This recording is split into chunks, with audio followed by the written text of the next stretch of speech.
Welcome back नाज़रीन। मुल्क में सियासी अफरा तफरी काफ़ी ज़्यादा बढ़ चुकी है और ढील और ढील की बातें तो चल रही हैं, साथ में ज़मीनी इंतखाबात की कर हो रहे हैं जिन्हें एक टेस्टर के तौर पे समझा जा रहा है, लिया जा रहा है। देखा जा रहा है कि जो 8 फरवरी का इलेक्शन था उस पर काफ़ी ज़्यादा बात हो रही है कि मुतनाज़ा इलेक्शन था, मैंडेट चोरी किया गया तरीके इंसाफ का मुबैना तौर पर। तो इस इलेक्शन में जो सैंपल आएगा, क्या ये 8 फरवरी के इलेक्शन का एक एग्जिट पोल, इससे आप कह सकते हैं एक सैंपल होगा जनाब के पॉपुलरिटी जो है आज कहाँ खड़ी है और वो इलेक्शन के नतायज क्या दुरुस्त थे और क्या ये इलेक्शन शफाफ होगा या इसमें भी शोर शराबा होगा। बात करेंगे। हमारे साथ मौजूद हैं सीनियर साफ़ी तजज़ियाकार मोहम्मद मालिक साहब। मालिक साहब बहुत शुक्रिया प्रोग्राम में ज्वाइन करने के लिए। सर ये बताएं कि ये जो इलेक्शन है कल हो रहा है 21 नशिस्तों के ऊपर, 5 नशिस्तें कौमी असम्बली की हैं, बाकी 16 जो है वो सूबाई असम्बली की नशिस्तें हैं।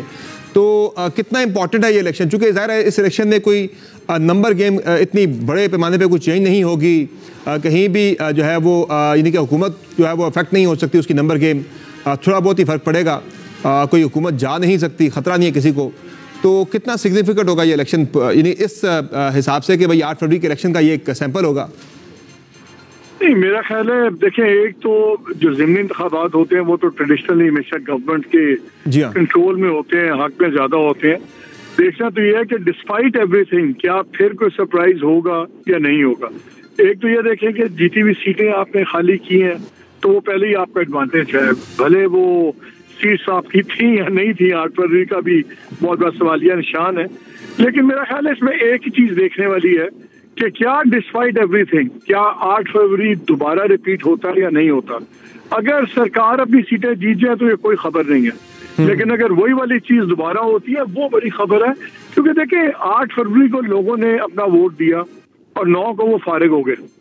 डिस्पाइट उससे तो उससे एक उससे फ्रस्ट्रेशन भी होती है, हौसला भी टूटता है कि यार कोई फायदा नहीं है, अब जो मर्जी कर ले, एंड में नताइज तो वो हैं जो पहले सोचे हुए। तो देखना ये कि क्या एक फ्रस्ट्रेशन ज्यादा होती है या गुस्सा ज्यादा होता है। बट आई थिंक कि ये मैं इसको किसी भी किस्म से रिफ्लेक्शन नहीं कहूँगा। अगर सरप्राइज खबर सिर्फ एक ही है कि 8 फरवरी का वाला टर्न आउट या उस किस्म की चीजें उस तरह वोट पड़ता है या नहीं पड़ता, वरना आई डोंट थिंक इसको हमें उस जाविये से देखना चाहिए। सही है। दूसरा सर ये बताइए कि ये ढील की बातें फिर से चल पड़ी है। बिलावल ने कल इल्ज़ाम लगाया है कि पीटीआई जो शोर शराबा कर रही है पार्लियामेंट के अंदर या बाहर, ये सब एनआरओ के लिए दबाव डाल रहे हैं।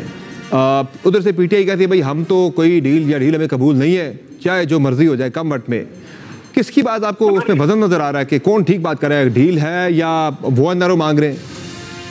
समझ गए, डील हो तो डील तब होती है जब दोनों को बात करने की जरूरत हो और ऑफर करने के लिए टेबल पे है।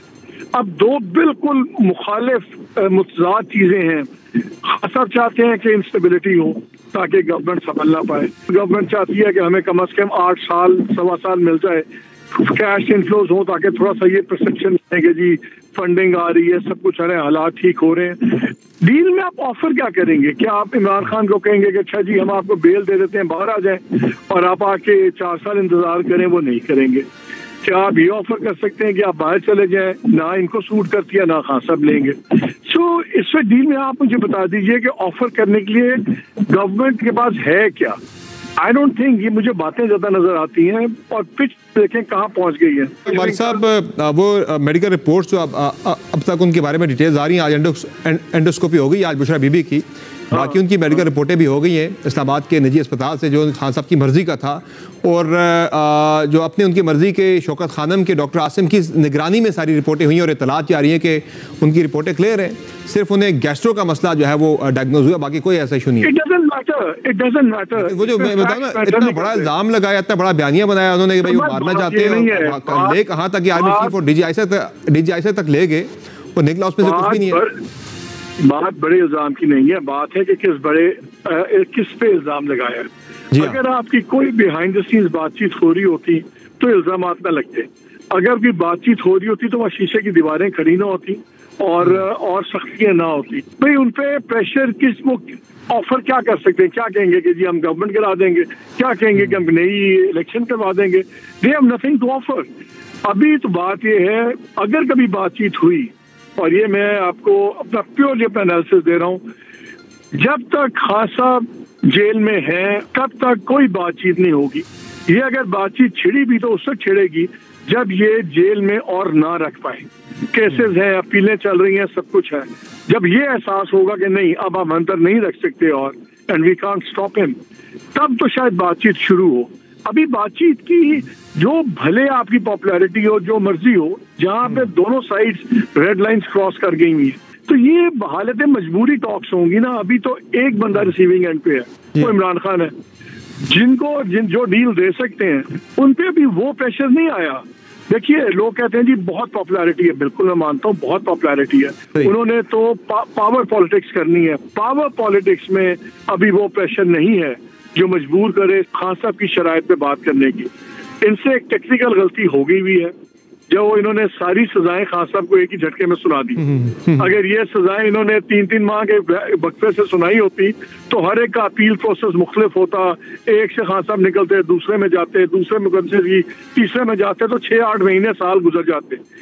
48 घंटे में सजाएं सुना दी, सारी अपीलें शुरू हो गई, सारा वो टाइम फ्रेम इकट्ठा शुरू हो गया, इसमें कोई शक नहीं है। गवर्नमेंट मुश्किल में है, लेकिन मुझे डील इस वक्त समझ ही नहीं आती कि ऑफर करने के लिए क्या है। अच्छा, आज जो खान साहब ने खत लिखा है चीफ जस्टिस ऑफ पाकिस्तान को, 7 नुकात की तरफ उनकी जो है तवज्जो मबजूल कराई है जनाब के। ये जो 9 मई का वाक़या हो गया, कमिश्नर और पिंडी की प्रेस कॉन्फ्रेंस हो गई, इस्लामाबाद हाई कोर्ट के 6 जजों का मामला हो गया, तहरीक इंसाफ के कारकुनान का मामला हो गया, और उन्होंने जो है नैब की बात की, नवाज शरीफ को जो है तोशाखाना में बरी कर दिया गया है।